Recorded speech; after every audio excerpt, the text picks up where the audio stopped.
E aí, minha gente, beleza? Tudo bem? Só alegria? Bem-vindo ao canal História Chico Hits.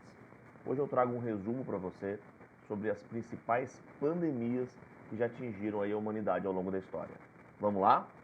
Seguinte, começamos por duas pandemias que atingiram o antigo Império Romano, a peste de Antonino e a praga de Cipriano.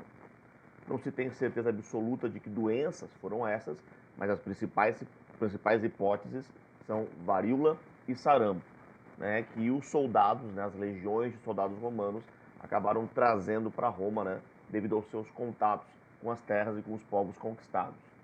Morreram pelo menos 10 milhões de pessoas, dentre eles dois imperadores romanos, o Marco Aurélio e o Cláudio II.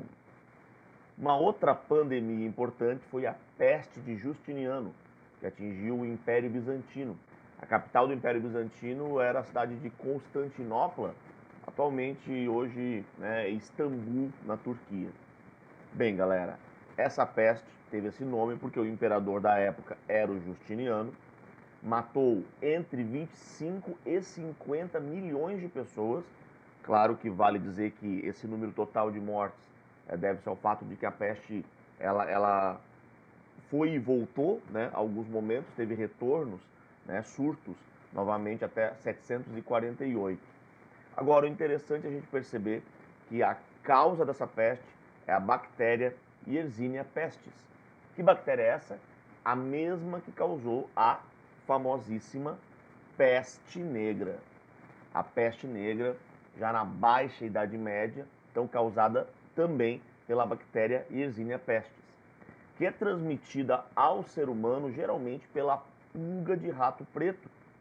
E essas pulgas, esses ratos, chegaram provavelmente à Europa em navios mercantes vindos do Oriente e acabaram espalhando rapidamente a doença.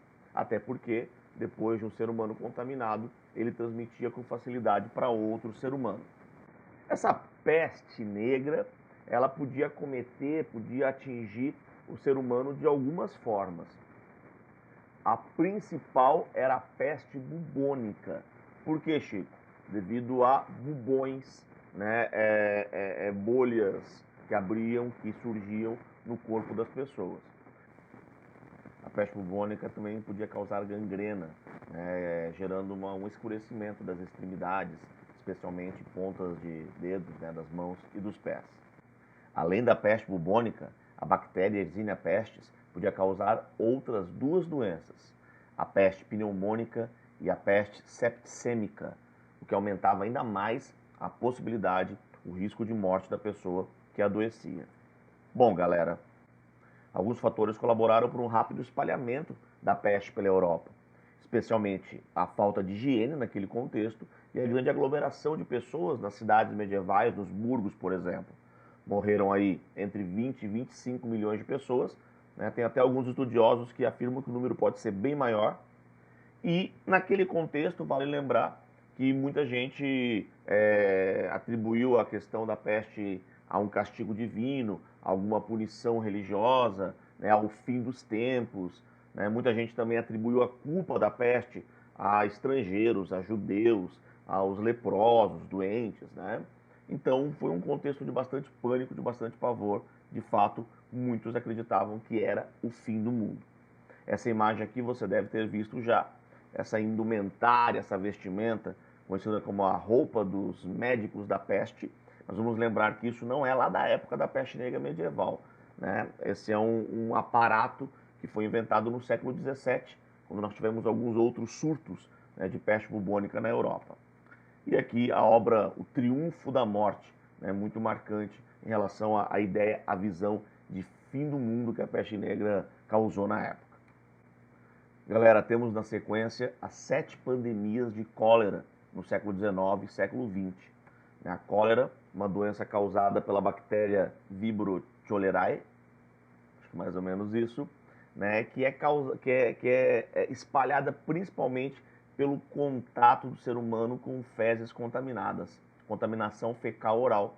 Então, água suja, água não tratada, alimentos em contato com essa água suja são os principais causadores, né? Claro, o ser humano, ao consumir, ao entrar em contato com essa água, com esses alimentos contaminados.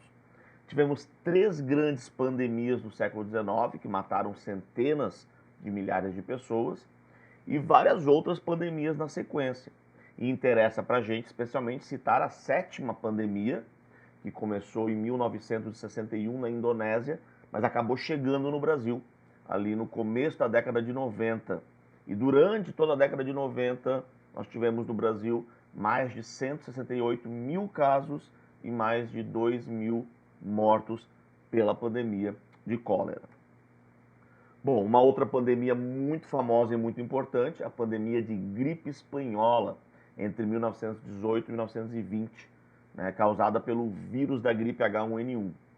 Surgiu provavelmente nos Estados Unidos, ou em Kansas, ou em Boston, né? Então a expressão gripe espanhola não diz respeito a ter surgido na Espanha, na verdade atribui-se, né, deu esse nome, porque foi a Espanha que começou a divulgar os primeiros casos de doentes, né? Então foi onde apareceu, foi onde foi divulgado pelo menos, né? Mas vale lembrar que era a época de Primeira Guerra Mundial, então possivelmente não era interesse, né, para os Estados Unidos divulgar o surgimento de uma doença, né, no seu território para não desmoralizar o seu exército.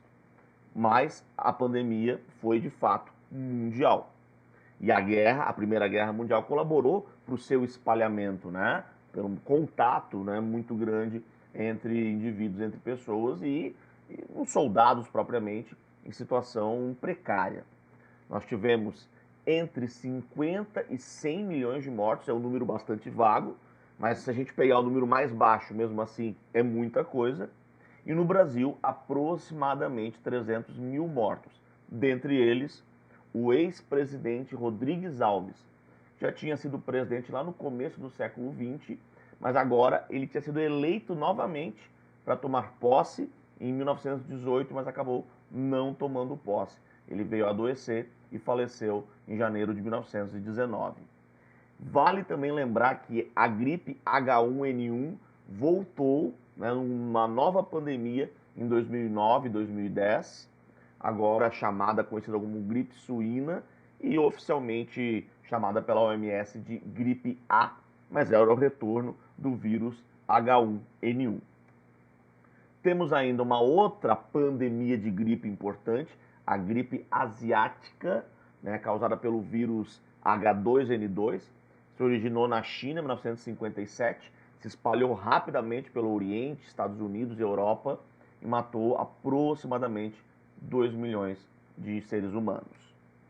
Agora, a última das pandemias que o Chico vai abordar aqui nesse nosso vídeo, nesse nosso resumão sobre as principais pandemias da história, é uma pandemia ainda atual, a pandemia de HIV e a sua doença, a doença que é desenvolvida através do HIV/AIDS.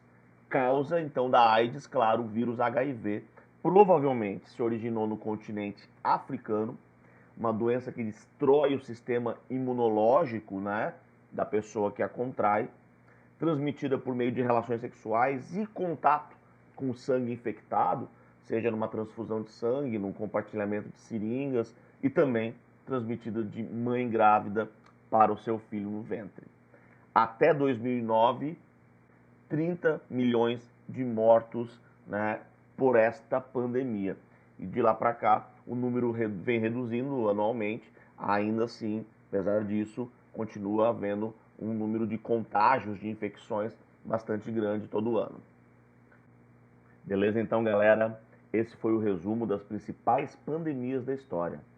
Se você quiser ler mais sobre o assunto, saber mais sobre o assunto, eu vou te recomendar um artigo muito legal da professora Joelza Esther Rodrigues. Ela tem um blog onde ela publica temas muito bacanas de história e o Chico usou um artigo dela sobre as 15 principais epidemias e pandemias da história para basear esse nosso vídeo aqui. Então vou deixar o link aqui na descrição, visita o blog dela, você vai gostar com certeza. Valeu então, não esquece de deixar o like, hein? Um comentário também. Um grande abraço, um beijo do Chico e até a próxima. Tchau, tchau.